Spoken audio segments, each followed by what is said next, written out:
യെർഗൻ ക്ലോപ്പിന്റെ വിടവാങ്ങൽ വാർത്ത തന്റെ അമ്മയുടെ പക്കൽ നിന്നറിഞ്ഞ് കരയുന്ന 6 വയസ്സുകാരനായിട്ടുള്ള ഐസക്കിന്റെ ദൃശ്യങ്ങൾ സാമൂഹിക മാധ്യമങ്ങളിൽ ഏവരുടെയും ശ്രദ്ധ പിടിച്ചുപറ്റിയിരുന്നു.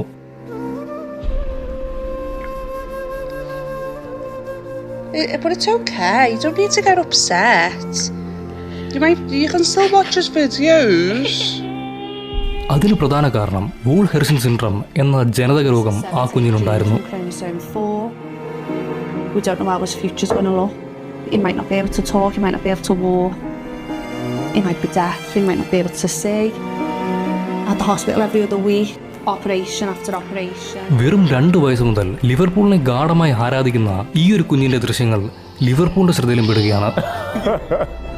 അവന്റെ ജീവിതത്തിൽ അവന് ഒരിക്കലും മറക്കാൻ കഴിയാത്ത ഒരു ക്രിസ്മസ് സമ്മാനം ക്ലബ്ബ് സമ്മാനിക്കുകയാണ്. തന്റെ സഹപാഠികളുമായി സ്കൂളിൽ കളിച്ചുകൊണ്ടിരിക്കുന്ന അവന്റെ അടുത്തേക്ക് ഒരാൾ നടന്നു വരികയാണ്. അത് മറ്റാരുമല്ലായിരുന്നു, ലിവർപൂളിന്റെ നായകനായിട്ടുള്ള വെർജിൽ വാൻ ഡൈക്കായിരുന്നു. അദ്ദേഹം ഒറ്റയ്ക്കല്ലായിരുന്നു, അദ്ദേഹത്തിന്റെ കൂടെ ലിവർപൂളിന്റെ സൂപ്പർ താരങ്ങളിൽ ഒരാളായിട്ടുള്ള മുഹമ്മദ് സലയും ഉണ്ടായിരുന്നു. ഇരുവരും ഐസക്കിനെ കാണാനെത്തിയ സമയത്തും ഐസക് ഈ 2 താരങ്ങളുടെയും പാവുകളെ ഉപയോഗിച്ച് കളിച്ചുകൊണ്ടിരിക്കുകയായിരുന്നു. പിന്നീട് അവർ അവനുമായി ലിവർപൂളിന്റെ ക്യാമ്പിലേക്ക് ചെല്ലുകയാണ്. അവിടെ എത്തിയ ഐസക് ലിവർപൂളിന്റെ ഓരോ താരങ്ങളെയും വളരെ കൃത്യമായി തന്നെ തിരിച്ചറിയുന്നുണ്ട്.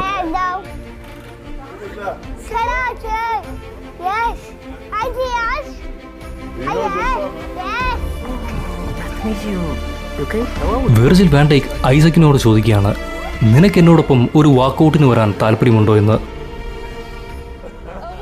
2024 ഡിസംബർ 1 മാൻ സിറ്റിക്കെതിരെയുള്ള മത്സരത്തിൽ ലിവർപൂളിന്റെ നായകനായിട്ടുള്ള വെർജിൽ വാൻ ഡൈക്കിന്റെ കൈ പിടിച്ചുകൊണ്ട് ആൻഫീൽഡിലേക്ക് ഐസക് നടന്നു കയറി.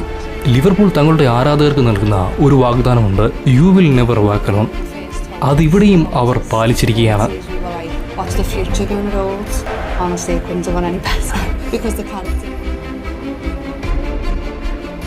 നിങ്ങളൊരു ഫുട്ബോൾ ആരാധകനാണെങ്കിൽ ഉറപ്പായും ഈ ഒരു വീഡിയോ നിങ്ങളുടെ കണ്ണുകൾ നനയിച്ചിട്ടുണ്ടാവാം.